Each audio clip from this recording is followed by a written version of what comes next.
Hey everyone, welcome back to my channel. कैसे हो आप सब लोग? आई होप कि आप सभी लोग अच्छे होंगे एंड मैं भी अच्छी हूँ।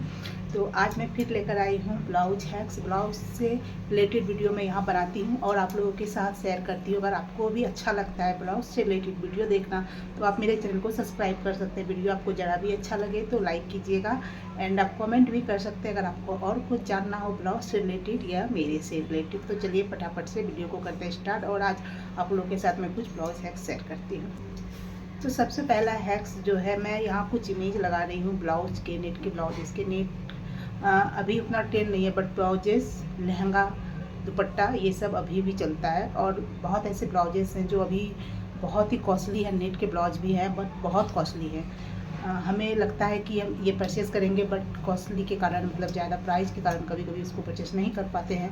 हमारे किसी वेबसाइट में देखते हैं तो हमारे उस लिस्ट में ही धरा रह जाता है या बहुत देर के बाद से परचेज़ कर पाते हैं। तो मैं बहुत ही सस्ता सा उपाय आपको बताऊंगी ऐसा ब्लाउज बनाने का घर में। ओके, आपको करना क्या है, देखो इस तरह का जो नेट का दुपट्टा है ये आपको मीशो पे, फ्लिपकार्ट पे, कोई भी वेबसाइट पे आपको ना 200 से 250 के अंदर में मिल जाएगा और ये 2 मीटर का होता है। मेरे पास भी है। अगर आपके पास कोई पुराना दुपट्टा है, मतलब आपका उसका सूट पैंट ख़राब हो गया है, सिर्फ दुपट्टा बचा है, तो आप उससे कर सकते हो। या आपको उस तरह का ब्लाउज बनाना है तो आप न्यू भी ले सकते हो।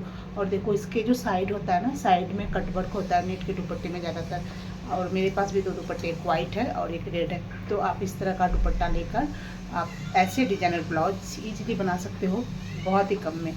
आपको स्टिचिंग चार्ज लगेंगे और जो 150 में, मैंने तो 200-250 ज़्यादा ही बोल दिया, मुझे लगता है 150 से 200 में मिल जाता है मीशो पर। बहुत ही अच्छा ये नेट वाला दुपट्टा जिसमें कट वर्क भी रहता है। जो कट वर्क रहता है आप उसे स्लीव पर दे सकते हो, नेक पे डिजाइन कर सकते हो। और दुपट्टा भी काफ़ी बड़ा रहता है तो फुल स्लीव, तो मतलब 2 मीटर का रहता है तो एक ब्लाउज आराम से फुल स्लीव का तो बन ही जाएगा और बच भी जाएगा।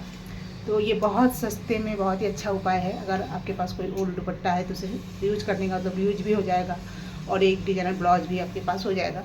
कोई ऐसा कलर जैसे ब्लैक हो गया, गोल्डन हो गया, रेड हो गया, ऐसे बेसिक वाले कलर जो है, अगर आपके पास है कोई ओल्ड दुपट्टा तो आप ऐसा ब्लाउज ज़रूर उसका बनवाओ। अगर आप न्यू परचेज़ करके बनाना चाहते हो तो आप न्यू परचेज़ करके ही बना सकते हो। सेकंड हैक्स की बात करें तो कभी कभी ना कुछ साड़ी हम लोग लेते हैं तो उसका ब्लाउज का जो फैब्रिक रहता है बहुत ही गंदा सा रहता है, मतलब अच्छा नहीं रहता। या अच्छा रहता भी है, सही कंडीशन में रहता भी है, तो कभी कभी उसका ब्लाउज बनाने का मन नहीं करता है तो हम लोग ऑनलाइन ब्लाउज ले लेते हैं। तो मेरे कहने का मतलब बस यही है कि आप जब भी ऑनलाइन ब्लाउज लेते हो ना तो आप उसकी रेटिंग रिव्यू जो भी हैं अच्छे से देखो, उसका वर्क अच्छे से देखो, उसके अस्तर के बारे में, उसके पैड के बारे में सब अच्छी मतलब डिटेल अगर दी गई है तो अच्छे से उसे पढ़ कर लो। नहीं तो क्या होगा ना, आप जिस साड़ी के पर्पज़ से उस ब्लाउज को मंगा रहे हो ना, या तो उसके सीक्वेंस में कुछ अंतर हो जाएगा, मतलब वो सिल्वर है या आपको गोल्डन या रोज गोल्ड या मतलब या मेटेलिक गोल्ड है, ब्लाउज में कुछ और कोई और गोल्ड है, इस तरह का आपको मिल जाता है। तो बहुत ही झंझट होता है। जिस साड़ी के लिए हम लोग खासकर ब्लाउज को मंगवाते हैं फिर उस साड़ी में तो पहनना होता ही नहीं, कहीं अस्तर पॉलिस्टर का निकल जाता है, कहीं पैड की क्वालिटी अच्छी, ये सब चीज़ें ऑनलाइन हम लोग देख नहीं पाते और ये सब चीज़ें हम देख पाएंगे ऑफलाइन। इसीलिए अगर आपको ब्लाउज लेना है तो ऐसा नहीं है कि ऑनलाइन ही सस्ता मिलता है, आप ऑफलाइन भी देखोगे। मैंने भी ऑफलाइन मार्केट में बहुत देखा है ऐसा ब्लाउज जो कि एकदम ऑनलाइन और ऑफलाइन बराबर ही प्राइस है दोनों। तो अगर आपको ब्लाउज लेना है किसी के साथ, किसी साड़ी के पर्पज़ से ना, तो मैं आपको बोलूँगी कि आप ऑफलाइन लो।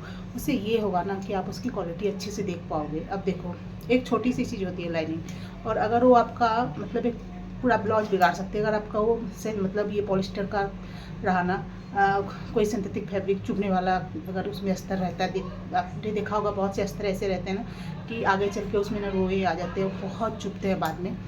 तो एक छोटी सी चीज़ आपकी पूरी ब्लाउज को बिगाड़ सकती है और उसे आप पहन भी नहीं पाओगे। तो ऑफलाइन लेने का यही फ़ायदा होगा कि आप उसकी मटेरियल को अच्छे से देख पाओगे, अपने साड़ी के वर्क के साथ उसको अच्छे से मिला पाओगे, जो आप ऑनलाइन नहीं कर पाओगे। तो मैं आपको यही सजेस्ट करूँगी, अगर आपको इस साड़ी के पर्पज़ से ब्लाउज ले रहे हो ना, खास करके मुझे इस साड़ी के साथ ही ये ब्लाउज पहनना है, तो आप उसे ऑफलाइन लो। अगर आप ऐसे ले रहे हो तो फिर ठीक है, आप ऑनलाइन ले लो। ऐसे ले रहे हो कि चलो भाई किसी साड़ी में पहन लेंगे या कुछ अच्छा लग गया है, कोई ब्लाउज कहीं किसी ऐप पे देखा तो लेना है, तो आप उस तरह से ले सकते हो। वरना आपको किसी साड़ी के पर्पज़ से लेना है तो मुझे लगता है कि ऑनलाइन के बजाय आप ऑफलाइन ढूंढो।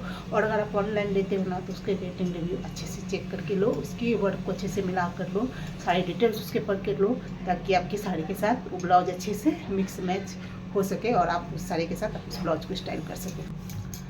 बात करें नेक्स्ट हैक्स की, अगर कोई भी ब्लाउज में आप डिज़ाइन दिलवा रहे हो ना, तो एक चीज़ का आप खास ध्यान दो। हर वीडियो में मैंने बहुत सारे वीडियो में बोला हुआ है, ओपनिंग का कोई भी डिज़ाइन बनवा रहे हो, कोई भी डिज़ाइन आपको नेट पे अच्छा लग रहा है, लाइक पिंटरेस्ट पे, गूगल पे, कहीं भी आपको अच्छा लग रहा है, कोई भी डिज़ाइन या ऑफलाइन आपने किसी को देखा, किसी टेलर के पास देखा, किसी बुटीक में देखा, तो आप ऐसा डिज़ाइन बनाओ, आपको अच्छा लगता है तो आप बनवाओ। बट एक बात ज़रूर याद रखना, हमेशा बोलती हूँ, आज मैं फिर बोल रही हूँ उसकी ओपनिंग का, कि उसकी ओपनिंग ऐसी होनी चाहिए कि आप उसे खुद से बंद कर सको, क्योंकि हमेशा कोई दूसरा बंदा आपके लिए अवेलेबल नहीं रहेगा कि आपकी ब्लाउज को बंद कर दे। और ऐसे में क्या होता है ना, आप मन मार के रह जाते हो। अगर आपके पास कोई नहीं होता है आपका ब्लाउज बंद करने के लिए, तो आप चाह कर भी उस ब्लाउज को नहीं पहन सकते हो। इसीलिए कोई भी ब्लाउज बनवाओ, उसकी ओपनिंग ऐसी दो कि आप उसे खुद से बंद कर सको, खुद से खोल सको। इस बात को फॉलो आप ज़रूर कीजिएगा। और ये मैंने बहुत सारे वीडियो बताया, आज अगेन मैं फिर बता रही हूँ इस वीडियो में, कि कोई भी डिज़ाइन बनाओ तो ओपनिंग आपका खुद से बंद करने वाला और खुलने वाला होना चाहिए, ताकि आप कंफर्टेबल रहो उस ब्लाउज के साथ। जब मन किया पहना, जब मन किया खोल दिया, मुझे किसी दूसरे की हेल्प लेने की ज़रूरत नहीं है। और दूसरा हमेशा तो नहीं रहेगा हेल्प करने के लिए। अगर मेरे बात से एग्री हो तो कमेंट में बताना, क्या दूसरा हमेशा रहता है हमारे ब्लाउज को लॉक करने के लिए। और ये ऐसी चीज़ें हैं ना कि आप कहीं भी तो बोल नहीं सकते हो भाई मेरा ब्लाउज बंद कर दो। आपको उसको मतलब प्राइवेट मतलब अपने रूम में बुलाना होगा और फिर उससे बंद करवाना होगा, चाहे वो जो भी हो। तो थोड़ा सा तो अजीब लगता है, और हमेशा वो मिलता है, ऐसा कोई बंदा मिलता भी नहीं है। तो इस बात को भी आप फॉलो जरूर कीजिएगा कि आपका जो ब्लाउज का डिज़ाइन हो आप उसे खुद से बंद कर सको, खुद से खोल सको।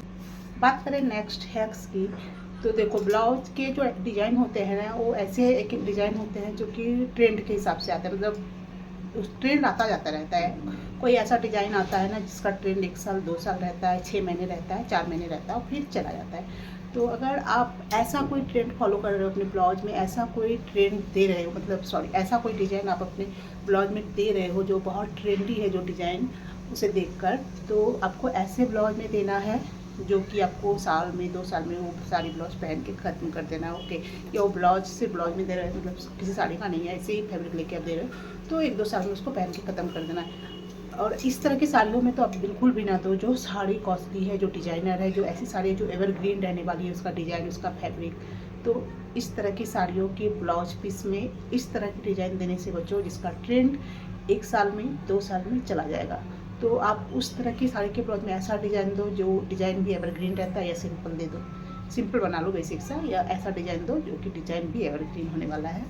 तो ये एक हैक्स है, इसको भी आप ज़रूर अपने ध्यान में रखिएगा कि अपनी कोई भी ऐसी साड़ी का ब्लाउज ख़राब मत कीजिएगा जो साड़ी एवरग्रीन रहने वाली है, और ऐसा डिज़ाइन मत दे दीजिएगा जिसकी डिज़ाइन 1 या 2 साल में उसका ट्रेंड चला जाएगा उस डिज़ाइन का। तो आप इस बात को भी ज़रूर फॉलो कीजिएगा। बात करें लास्ट हैक्स की, तो देखो क्या होता है ना कभी कभी कि ब्लाउज का जो कपड़ा होता है, साड़ी के ब्लाउज का जो कपड़ा होता है इतना कम होता है कि हमारा मन करता है स्लीव इतना हिप हो या एल्बो देने का, बट नहीं होता है, स्लीव के लिए कपड़ा नहीं बचता है। तो पहले लोग क्या करते थे कि नेट का लगा लेते थे, नेट अभी भी लगा लेते हैं कोई कोई, बट वो बहुत ही गंदा लगता है। अभी उसका ट्रेंड नहीं है, नेट का स्लीव लगा लोगे ना बहुत ही भद्दा लगता है, अभी बिल्कुल भी अच्छा नहीं लगता है। तो अभी आप क्या कर सकते हो, ऑर्गेन्जा या जो टिश्यू जो पतली ट्रांसपेरेंट फैब्रिक है उस तरह का आप लगाओगे। अगर आपका कम पड़ गया, आपको बनवाना है ब्लाउज, आपको स्लीव लगानी है, तो उस केस में आप क्या कर सकते हो, देखो कोई भी कपड़ा आपको मैचिंग का नहीं मिलता है, 19-20 का फ़र्क हो जाता है। जैसे मेरा ये कपड़ा है तो मैं सेम ऐसा कपड़ा खोजूँगी तो नहीं मिलेगा स्लीव के लिए, तो ऐसा ही होता है। उस केस में आप क्या कर सकते हो कि आपको अगर कोई ट्रांसपेरेंट फैब्रिक का अलग से आपको स्लीव लगाना है, ब्लाउज का स्लीव अगर आपको कम पड़ता है, तो आप डाइएबल फैब्रिक जो डाई हो जाती है, तो ऐसी फैब्रिक लो और सेम अपने फैब्रिक के कलर से उसको डाई करवा लो, तभी आप उसको स्लीव में लगाओ। और इस बात को भी थोड़ा सा आप दिमाग में रखिए कि अगर आपका सिल्क का फैब्रिक है तो आप सिल्क का फैब्रिक ही परचेज़ कीजिए अगर आपको कलर का मिल जाता है, और ये जॉर्जेट का है तो जॉर्जेट तो आराम से आपको मिल जाएगा, और डाइएबल फैब्रिक उसे आप उस कलर का डाई करवा लो, तो आपका सेम ब्लाउज बन जाएगा। तो डाइएबल फैब्रिक लीजिए, जब भी आप स्लीव के लिए अलग से फैब्रिक परचेस करते हैं उसे डाई करा के उस कलर का बना लीजिए। इससे क्या होगा, एग्जैक्ट आपका ब्लाउज और स्लीव दोनों मिल जाएगा। तो बस ये थी आज की कुछ ब्लाउज हैक्स। आई होप कि अच्छा लगा होगा तो लाइक कीजिएगा और चैनल को सब्सक्राइब कीजिएगा। मिलती हूँ नेक्स्ट किसी अच्छी सी वीडियो के साथ, तब तक के लिए thank you, thanks for watching this video.